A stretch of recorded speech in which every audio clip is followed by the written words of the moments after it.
gonna switch them up. I'm gonna let you take the role today, and the music is gone. And hello, everybody. Nick, take it away. I'm gonna let you host because I might have to get up in a minute.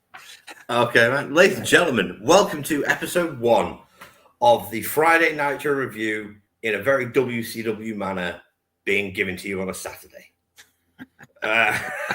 We thought we'd start as we mean to go on. Welcome. I am Nick the Geek. I am joined, of course, by my cohort, my co-host, and my co-conspirator. I am joined by the king himself, Jimmy Bay. Jimmy, are you ready to talk about some WCW Nitro? You have no idea how excited I am. And I just want to point out, it's supposed to be a Friday show, but my mistake, my bad. This week, the opening week, I fumbled the bag on this one. It won't happen anytime soon again. It might happen again, but if I can help it, it won't happen again. So, but I'm excited to talk about Nitro. I had a blast watching this episode because it was the first time I'd sat down and watched the very first Nitro from beginning to end ever. Because I didn't start watching WCW until like 96 area. So to watch the first Nitro and see it is interesting. I enjoyed it though. I enjoyed it. You're gonna hear all about my enjoyment throughout this episode because it was a blast. Well, folks, to start our trip down memory lane, we are going, as you may have just gathered, to episode 1 of WCW Monday Nitro from the 4th of September 1995. These shows are only an hour long at this point. They hadn't moved to 2-hour weekly programming yet, so they absolutely breezed by, Jim. I haven't watched this show in 27 years, and I completely forgot it was an hour. So the second hour, I was waiting for the second hour to kick in, and it just ended. I was absolutely baffled, but at the same time, what a joy. This was peak early 90s wrestling. This was everything you wanted at this point when you were a kid or when you were a grown-up-ass man that had just grown up with it since the 80s. I mean, let's just get with this. We're introduced with the commentary team of Eric Bischoff, Steve Mongo McMichael, and thank God, Bobby the Brain Heenan. Just to let everybody know off the bat, the commentary on these episodes is not good. Mongo doesn't know his arse from his elbow when it comes to commentary, especially at this point. He has no idea. He still has a chihuahua with him. So I was going to ask, is this his like first ever appearance in WCW at this point? I think so, yes. Okay. So like they brought him in for commentary because they were like, let's bring in an ex-football player. Because I had that on my notes. I was like, is this his debut? Like this is the first appearance of, that's crazy. Because he was not ready. He was not ready for prime time TV. Not in the slightest was he ready for prime time television. But we'll get straight into it. They introduced the first match, which what a match to have as your first match on a TV broadcast of a brand new show. You had from Japan, Jushin Thunder Liger in its absolute prime versus Flying Brian Pillman, God rest his soul. This match was beautiful to watch. Brian didn't mess up a spot. I thought at that moonsault that Liger hit, he was going to come down on his face, but he rotated at the last minute like he always does to make it look even more stunning. I just literally, what did I put down on this match? I was like, great match, terrible commentary. That was my first note from this match. It was great match, terrible commentary. For me, I was always a huge Brian Pillman fan. Since the Hollywood Blondes with Steve Austin, I absolutely adore Brian Pillman. To see him really get a chance to shine on the first episode in the first match against a guy the caliber of Liger was so much fun. That's a hot spot. Did you enjoy the match? That was a hot spot. This match I'm going to use a lot of polling from today's wrestling things for our review comparisons. Stuff. And I'm going to say, I'm going to use a lot of comparisons here. And I must liken this match and it being the opening match to a hot Dynamite. Because when Dynamites are hot, they usually start off with a match that gets the crowd going. And that's exactly what Liger and Pillman did here. I've not seen much of Pillman. Again, I watched WWE. I was watching WWF a little bit here and there at this point in time. He was in WCW. And then by the time he went back to WWF, I'd kind of transitioned into WCW. So I'd seen him. I don't know that much about him. I know I've seen the stuff he did with the Hollywood Blondes. I know I saw some of the stuff he did with Austin, not much of the wrestling, just more of the storyline stuff that he was doing. Mm-hmm. And dude can go. he could go. And Liger, I don't think I need to give him any kind of credit. Everybody knows how amazing he was. As soon as I saw him as the first person they brought out, I was like, boom, I'm sold. Because, again, when I love Dynamite, it's when they start off with a match that gets the crowd going, and that's exactly what happened here. Pillman did a fantastic job of keeping up with him as well. I mean, this was the first example of Eric Bischoff stealing from Paul Heyman. And just let's hold our hands up and be honest here. This is the first match of Eric Bischoff stealing from Paul Heyman's ideas of using a well-known Japanese star who can really go in the ring to put intrigue and interest in your show, which is it's a fantastic point from a booking standpoint. It's a great thing to do. Yeah. It really gave Brian a chance to shine. The fact that the classic WCW method of the import lost, because Brian won with a La Magistral cradle, if I remember correctly, from a nice reversal. Yeah. There was only one botch in the entire match, which is off a flying head scissors that Brian tried to do, where he nearly blew his knee out. But at first, catch it. It was so imperceptible because Liger reversed it into something else that it was just, you could tell Brian was favoring his knee for a couple of seconds afterwards, just checking everything was in place. I loved this match, except for the commentary. Because Nick clearly hates the commentary. I'm gonna go ahead and be an optimist here. I think the commentary was funny, not in a good funny way. It's funny because Mongo doesn't know what he's doing. Bischoff is just corny as can be. He's trying to be Vince McMahon on commentary. That's what I think Bischoff was trying to do. Yeah. And it was hilarious. And then Bobby the Brain Heenan is just making fun of them the entire time. And that's funny to me that Bobby the Brain was the only commentator during WCW's days that I think I liked. I didn't like any of them. And he hated it. Though. Yeah. And Bobby was just fantastic. He didn't give a F, and you could clearly tell. So I enjoy the commentary for that aspect. Oh, no. I enjoyed it just because I found it hilarious that Bobby kept feeding Mongo lines. And Mongo had no idea what to do with them. He didn't know how to come back or to retort. And then he just insulted Heenan randomly throughout the show. Yeah. And Bobby just laughed it off and came back with a much cleverer response that Mongo didn't understand. I thought it was brilliant. But after the first match, this show really moved along at a pace. Before we go, during this match, there was a line on commentary that I did think was hilarious, and I wrote down because AEW is where the best wrestle. In this show, a line was dropped. WCW, where the best live. Yes.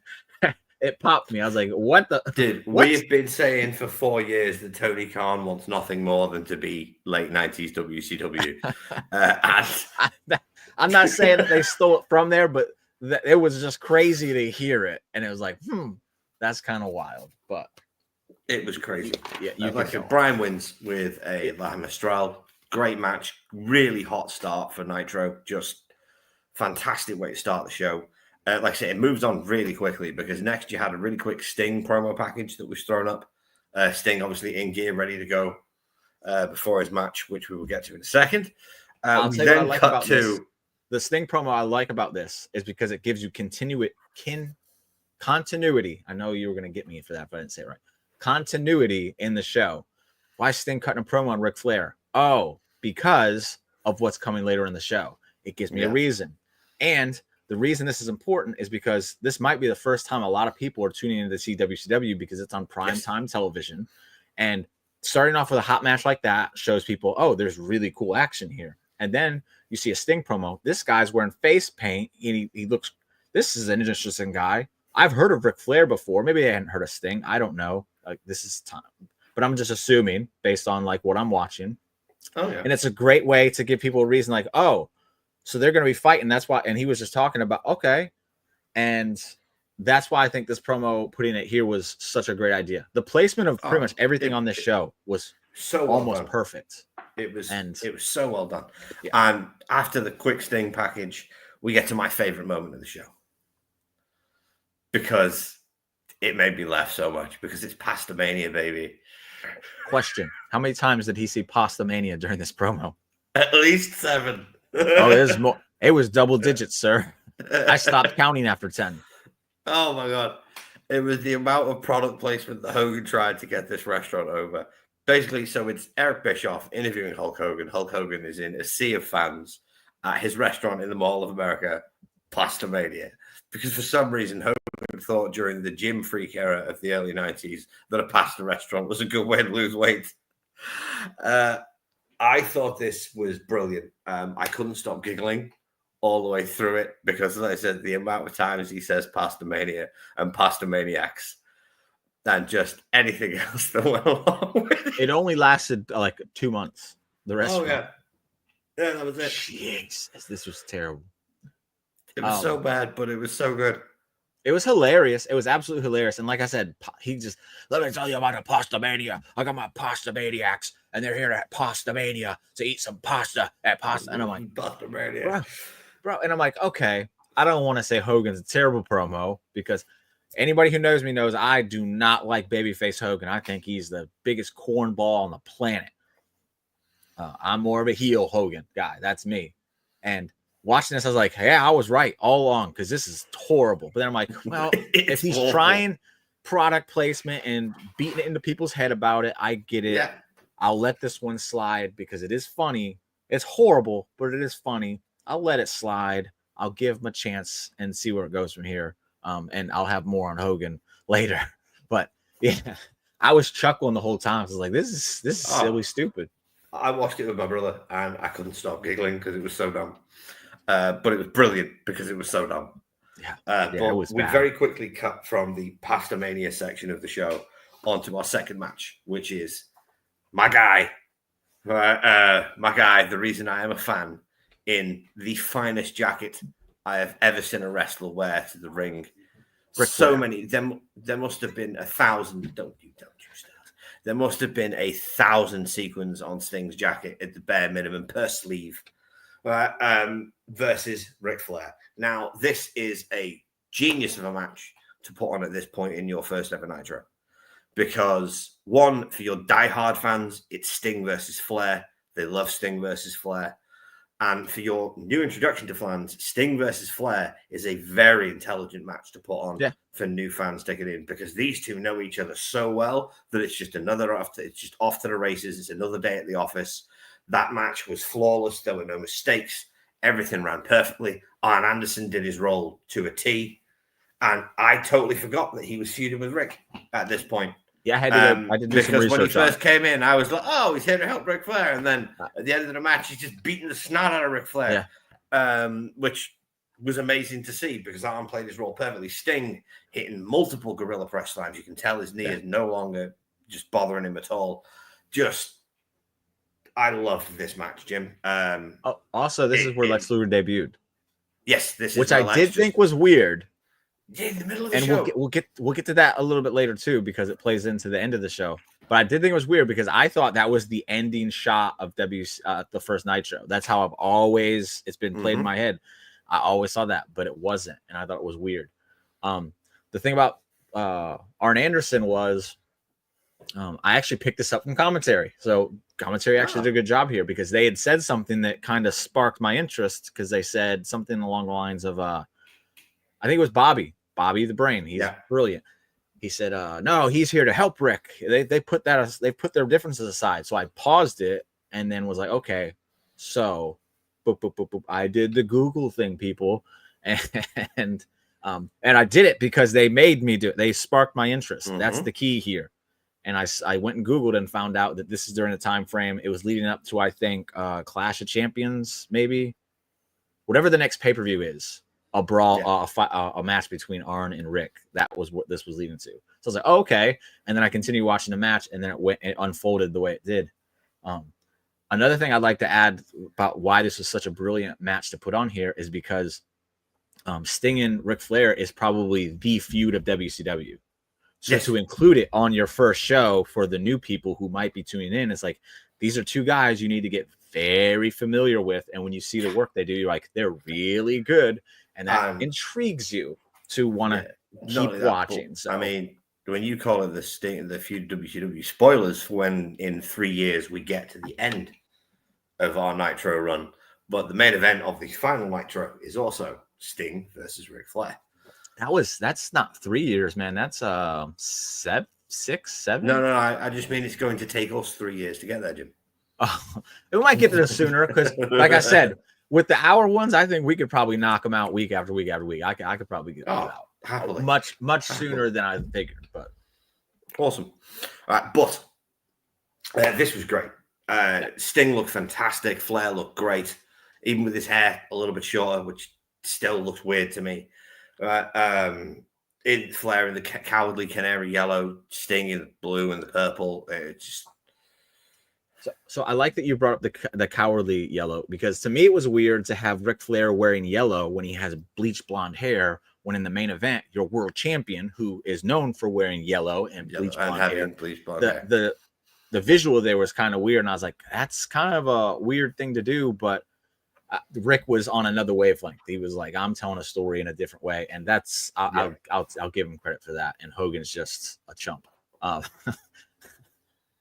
But the match, it was good. I've seen better, but this wasn't supposed to be anything fantastic. It was supposed to just bring the people in and give some familiarity to the show. It was a solid TV match that was there for the fans, and it did exactly what it needed to do. I thought this was great. I just put it's a classic Flair Sting match. Great finish. Awesome. Neither one of them had to take the loss there, which is great. The crossbody spot that they did halfway through the match was wonderful. Over the I called it a cactus crossbody to the outside. Where Sting hit a crossbody and they both went over the top ropes, landed perfectly, no injuries, no risks, no nothing. Two absolute pros. Loved that section of the match. But after this, a wild Scott Norton appeared. Arn Anderson. I want to talk about Arn Anderson real quick too. Go for him. Fantastic. He does not look like a wrestler. No. He looks like the dad next door, and his punches are beautiful. His intensity, top notch. It's insane. And Arn is one of the most underutilized wrestlers in the history of the business. Not underrated, because everybody rates Arn Anderson as great. Yeah, but just underutilized is a good word, because man, I feel like it's his look that kind of holds him back. Whereas if you were to take Arn Anderson from then and put him in today's game, I think he would be a much bigger deal. Oh, he'd be huge. He reminds me of Kevin Owens. Very much so. It reminds me of Kevin Owens. So yeah, very much so. Yeah, very much. Good job by Arn. He was probably my favorite part of the match. Oh, it was great. Arn, like I said before, he played his role to perfection. Yeah. That man always knew his job. He always knew where he needed to be and what he needed to do, regardless of what they asked him for. Some of today's wrestlers could learn something from that. A lot of today's wrestlers can learn something from that. But very quickly after this, a wild Scott Norton appeared. Love Scott Norton. I love Scott. Scott Flash Norton, one of the most powerful men WCW ever employed. So freaking strong. Good at his job too. Good at his job. Mean bastard, right? Just absolute mean bastard. And then to counter the wild Scott Norton, we got a wild Randy Savage. Hold on. We can't skip Mongo McMichael getting in his face. Wait a minute. I forgot. I did forget this. So when I was Scott comes out, he gets in Bobby Heenan's, bro. Gets in Bobby Heenan's face. And then Mongo gets comes over with his chihuahua and starts getting in Scott Norton's face. Scott Norton threatened to beat his ass till Poughkeepsie or something, I believe. I was hoping Scott was going to pull Jack Black and Anchorman and just take his dog and punt it into the crowd. Oh, that would have been hilarious. Fantastic, dude. God, Scott Norton's amazing. Amazing. He's so good. And I can't wait for next week's show, because we get Scott Norton versus Randy Savage, which is set up on this, which is just never seen it either. Match to advertise for you. Never seen it myself. I've never watched episode 2 of Monday Nitro in my life. Because I'm excited for that over here. Because I love Randy Savage. I love Randy Savage, and I love Scott Norton. So anytime I get to see favorites of mine lock up for the first time, it's going to be great. It's going to be a classic match, and that was a great little segment. I thought it was a good way to introduce Scott as this unhinged wild man, and then to have the most unhinged wild man of the babyface be the one to confront him because of their history in Japan, which Bischoff mentioned which Bischoff even mentioned on commentary. Good on Eric. Yeah. Right. Saying, they've got history from over in the East. I thought that was great. honestly, at this point, this Nitro was a home run for me. Yeah. Like they hadn't like I put said, a foot wrong. It was a tactic to get Macho Man on TV, and it worked brilliantly. Like sometimes that's all you need to do. It just needs to be a simple way. And we talk about this all the time with certain things, how you gotta feature certain talent, and even if it's just quick, make it make sense, get them on there, and it works because continuity. You're telling me I didn't even know that. Yeah, I did because they talk about because they were going to wrestle right then and there. And Bizarre was like, no. So for them to wrestle next week because they got into a scuff on this show, okay, you're giving me a reason to keep following the show. And to tune in. So good job. But after this brilliant segment, we got one thing I was very surprised to see because I know how short his run there was a promo package for Sabu. Yeah. Of all people. Now, for those of you that don't know, at this point, it was approaching, I believe it was at the November show in ECW where Paul Heyman came out in November to Remember and announced that he'd fired Sabu because Sabu decided to take some other dates as opposed to making a show in the ECW arena. And those other dates were for Eric Bischoff and WCW. However, Sabu's run in WCW, I don't know how long it lasted, but it did not last long. Like, I never even knew he did anything in WCW. That's how crazy it is. I think it must have been a couple of months, and then he was done. Like, that was it. We never saw Sabu again in WCW. But to see a promo package for this homicidal, suicidal, genocidal maniac that is Sabu on WCW Nitro, it was just surreal, Jimmy. Yeah. And I want to point out, like, hey, you gave me a hype video about someone who's going to be coming to your show that's probably going to be a big deal. I have been told for about 2-3 years now that this is the only WWE does these things, and that it's not the way wrestling presents itself on television. And here I am watching WCW in 1995 doing the exact same thing, and it popped me. So anybody who's ever told me that, you're wrong. And I have visual evidence of it now. So this was the direct competition to WWE, and they were doing it. So bite me. That was that again was one of those things like, oh, Sabu? What? Yeah. That's crazy. That's what I was like. It's like all these years later, and I was still surprised. After the Sabu package, we moved on to the most WCW segment of the show. No. You're skipping the Saturday night. And I think this is important too. They promoted Saturday night. And I think this is important because they promoted Sting and Macho Man on that show. Yeah. So, hey, did you like Sting? You know Macho Man? Hey, they're on this show on Saturday night. And we have this and this and this. And we have a pay-per-view coming up. And there's going to be some things that get announced at pay-per-view on that show. Tune into it. Because I have the Fall Brawl advert on my notes. That's what it was. There's a segment that happens before the Fall Brawl advert, which is Mean Gene Okerlund in the ring. Okay. Yeah. Okay. Mean Gene Okerlund in the ring announcing the winner of the Harley Davidson sweepstakes. Okay. I thought you were skipping to that next part. No. Mean Gene Okerlund in the ring, giving the results of the Harley Davidson sweepstakes, where some gentleman or another won himself a brand new Harley Davidson. Gene cut a couple of one-liners, announced the winner, and then just left. Yeah. I honestly thought it was going to be a Hulk Hogan interview. When Mean Gene Okerlund was there, I thought they were going to do another Hulk Hogan interview. I thought it was going to be Lex because he had just shown up, and maybe they'd gotten up with him. They were going to bring him out and interview him. That's what I was anticipating. And then when they said Harley Davidson, I was like, oh my goodness, they've been doing this the whole time. Yeah. That wasn't just the when I was watching thing. They did it the entire time. They did this the entire time because Bischoff loves himself some Harleys. After this, we had the aforementioned Fall Brawl advert. Okay. Yes, it was Saturday night advert, but they bled into Fall Brawl. It was played into Fall Brawl, and again, that's important. You're promoting your shows on your show to let you know, hey, there's a reason you should watch this show as well if you're enjoying this one because.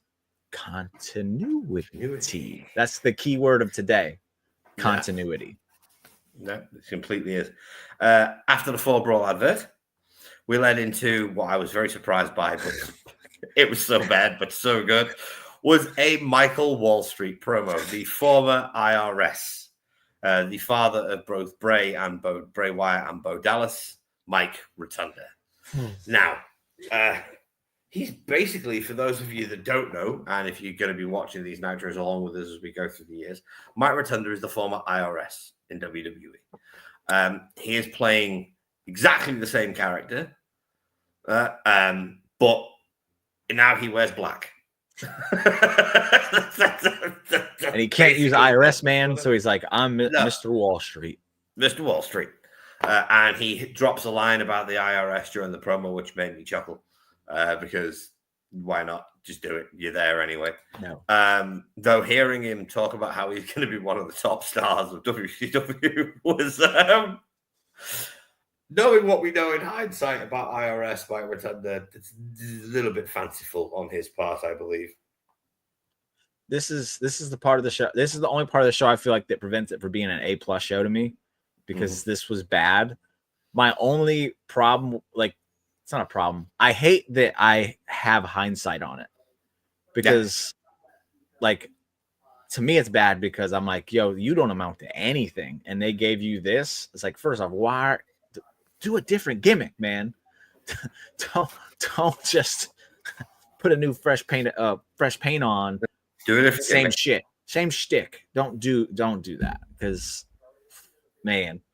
Whereas the IRS man is a great gimmick, it had a shelf life, and for you to try and extend it with a new character altogether is like, come on, bro. It was not good.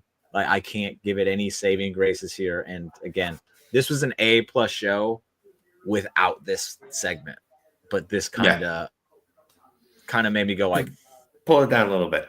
Pull it down a little bit. What is this, bro? So that's all I gotta say about that. That was not good.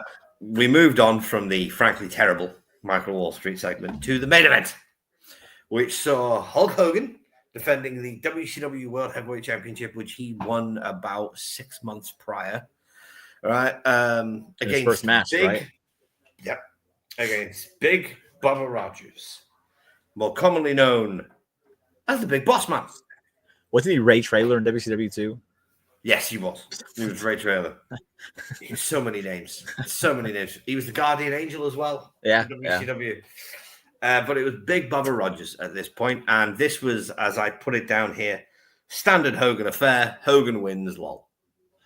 I might have a different opinion. I thought it was actually a decent Hogan. I enjoyed the Hogan match. Most Hogan matches I'm not that entertained by. No. I enjoyed this match because he has always worked well with Bossman. I was going to say, Bossman carried, or Bubba Rogers carried this match. 100%. He's always had good chemistry with Bossman, with Big Bubba. I really enjoyed it. Thought it was a standard Hogan affair, and Hogan wins, lol. But the one thing I will say, Jim, is, because just keep this in your mind as we watch more and more of these Nitros. Just watch the height that Hogan gets on that leg drop get lower and lower and lower and lower and lower until he eventually just sits down. He Nia Jaxes it, just swings his leg out in front of him and drops. And drops. That's it. The thing is, first off, we were talking about underutilized talents. We'll go to an underrated one, and that's Bubba Rogers, Big Boss Man, Guardian, whatever we're gonna call him. Dude is so good. He was so damn good. He carried Hogan in his match. It was entertaining. I really enjoyed it. Now, Hulk Hogan is another one of those guys. I've known about him forever. He was the first wrestler I ever knew. I didn't like him, but he was the first one I knew because he was on TV and he was everywhere. Hulkamania was running wild, brother. I just never really paid attention to his stuff because I thought he was corny. As a kid, I was like, this guy's corny. And the only matches I could remember watching him prior to Hollywood was the Andre match, because someone had shown it to me. The Ultimate Warrior matches, which were just and Royal Rumbles where he was cheating. Like he would go under the bottom rope, go sit down, and then come back later in the match and do the stuff. And that's what I remember Hulk Hogan from prior to WCW days, where I saw him as Hollywood. As Heenan always put it, he was always a heel. Okay, that's what I wanted to get to, because he was cheating in this match. Yeah. say your prayers, eat your vitamins, and when the ref isn't looking, cheat like a son bitch. That's what Hulk Hogan was doing. He's just in Jimmy Hart's literally jacket. The Hogan mantra is do as I say, not as I do. What the like, I feel like I've been lied to my entire childhood. No. We weren't. This guy isn't a baby face. This is who Hogan really was. He's a piece of crap. Do as I say, not as I do. Because I will piece of crap. I will put thumbs in people's eyes. I will occasionally low blow people to get through a match. He low blows people as a baby face? Yeah. Even if they're not cheating. Because Big Boss Man at no point, or my bad, Bubba Rogers at no point in his match was cheating. So if the baby face cheats because the heel cheated first, I'm like, that makes sense. Yeah. But Hogan was just Hogan like, nah. Just cheat all the time. I don't care about the rules. Cheat all the time. Heenan was correct for years, and nobody listened. That's all it boiled down to. Bobby Heenan had it down for years that Hogan was a scumbag, and nobody listened to him. And then in 1996, spoiler, we finally find out that Hogan is actually a scumbag. So all these years where I thought Hogan was just trash, I wasn't even wrong. No, you were right. He's trash, man. He cheated multiple times. I loved it when the ref grabbed him by the hair. In this match, he cheated. When the ref grabbed him by the hair and yanked him, and they're like, "What's he doing?" And I'm like, "Yeah, he should. Hogan's cheating. This guy's a piece of crap." And then I loved it because in the front row there was two signs. One said Hogan sucks, and then the one right next to him says Hogan is a wimp. And I was like, that's precursor to why he ends up turning on everybody. You fans can stick it. Spoiler alert. If you don't know about it, I don't know why you're here. But I was like, he's freaking cheating. That was all I took from Hogan in this match. Like, he is a freaking cheater, and he's not even the bad guy yet. What is going on here? This is the most dumb. No, he is dumb. I can't stand him even more now. No, I have never been a fan. I love Hollywood Hogan. Like Hollywood Hogan is brilliant. It's Hulk Hogan is I never liked when I was a kid because I was a Sting kid. He's a hypocrite. Completely. Sting never cheated. Sting got screwed over time and time again. Never cheats. Hogan screws other people over and cheats all the time. It's what he does. Yeah, which made me excited because after the match when he won it, Dungeon of Doom comes down and attacks him. I'm like, Kevin Sullivan, Kamala, and the former Brutus Beefcake, who I believe at this time was Zodiac. Yes. I was like, kick his ass. Judgment Day is on him. He deserves this. I was enjoying it. And then Lex Luger comes down and saves him. With his fresh hair extensions, because 2 nights prior, he had lovely short hair in WWE. So, 2 nights later, it's down to his shoulders. He comes down and saves him. And I'm like, okay, so Luger's a good guy here. Okay. Hogan's not, but Luger is. He's making the save. And then they get in each other's face. Yeah. What? Yeah, Lex cuts and right. I love Lex Luger. Just throwing it out there. The man's. This is going to be interesting because I hate Lex Luger. No. As a human being, Lex is a piece of garbage. Right? I'm talking about as a wrestler. But as the wrestler, I freaking loved Lex Luger when I was a kid because it amazed me that he was the body guy, and I was like, where the hell did people learn to look like this? How do you get to look like that? Turns out steroids. Basically. But the promo that Lex cuts is so bad. Like the promo he cuts on Hogan, that Hogan cuts him off during the promo because it is going so badly and tries to save it by bringing it back around and putting the title on the line next week, Jack, which is the point I want to get to. So next week, we get Randy Savage versus Scott Norton. And we get in the main event, Hogan and Luger for the World Heavyweight title, which I'm assuming Hogan will win, which is foreshadowing of spoilers, 1997, when Lex gets his win back on Nitro and wins the world title for like a week. Yeah, that's what they like to do in those days. Yeah, they did. What I wanted to talk about the pro. You said it with a bad Luger pro. This is crazy because we're going to be completely opposite on everything Luger. It seems like because I think Luger sucks. I cannot stand him. I do feel bad when I see him at the cons these days because that's terrible if anybody has to live their life that way. That's terrible. But I just always was like, why is this guy a top guy? Why is DDP not getting his opportunities? Because DDP was awesome. Oh, and Luger don't get me wrong, was trash. I throw a forearm. He's the Jey Uso of WCW Monday Nitro. Instead of super kicks, he's doing his freaking forearms. Instead of a splash, he does the torture rack. That's all he ever did. And I'm like, this guy is poop. And then he cuts a promo. And of all the promos I've ever heard from Lex, I don't remember any of them. I just know they weren't good. The one he cut on Hogan was probably one of the better ones, if I'm remembering correctly. No. I'm sure I'll go down memory lane. For Lex, it was probably what he thought a high standard promo.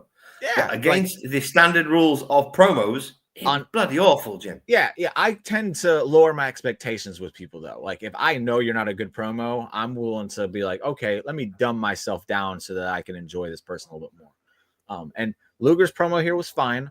It was Hogan whose promo was freaking horrible. Because he was just like, oh, brother, Hulkamaniac, I'll defend my title because I'm the champ next week because I'm the champ, and you'll never take my title, brother, because I'm the Hulkamaniac, and I'm going to run wild with my Hulkamaniacs as the world champion. You'll never get my title, brother. And it was like, he just repeats himself.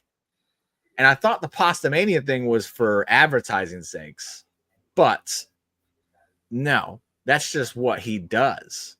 Yeah. Again, not as heel Hogan, because as heel Hogan, I thought he was brilliant.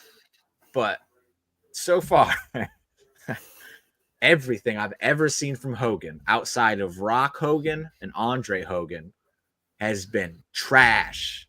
And I feel like everyone in the 80s that put this man on a pedestal and allowed him to become this icon that he is today deserves a slap in the face. Because we had people back then that were significantly better. Sting, Flair. Macho Man Randy Savage. Randy Savage. Well, Randy was unfortunately the case of Randy was so good at the job that he had that he was never going to get that promotion. He did for a little bit, but by then it was too late because Hulk Hogan had already monopolized the main event world title scene. It's got to be me, brother, or nobody else. It's like, bro, you could have put the backing behind Macho Man, and I think it would have been just as effective. I swear on that. I swear, I honestly believe that. And it sucks that it didn't happen. Because, man, I'm watching this Hulk Hogan stuff, and I'm like, I get it's Hulk Hogan. It sounds like I'm bashing the show. I enjoyed the show. It was a fun hour. It was amazing. I really enjoyed it. Oh, it was great. And like I said, and that was Nitro. Yeah. That was the first episode of Nitro. Absolutely flew past. Loads of fun. Jim, you said you want to do letter gradings. Yeah, I want to do letter grades for each episode, and I'm giving this one an A. And I would have given an A+, and they just kicked Mike Wall Street off the show, like, because that was just stupid. Yeah, I will agree with you there. I will also give it an A because Michael Wall Street lowered the standard just a touch. Yeah, but big time, absolutely fun show. Ladies and gents, if you enjoy what we do here, the Friday Nitro Review, you can catch us most weeks. Obviously, it depends on schedules and when we can fit it in, but we're going to try and do this at least while the hour shows are running, Jim. We should be able to get one in a week. I'll do this. I'll do the schedule here. So normally it's going to be the last Friday of every month, but with these hour shows, I'll be able to pump them out quicker. I can watch those a little bit easier. So we'll be back next week on Friday, not Saturday.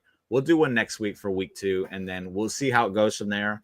As long as they're 1 hour, I'm more than likely going to be able to do at the very least every other week.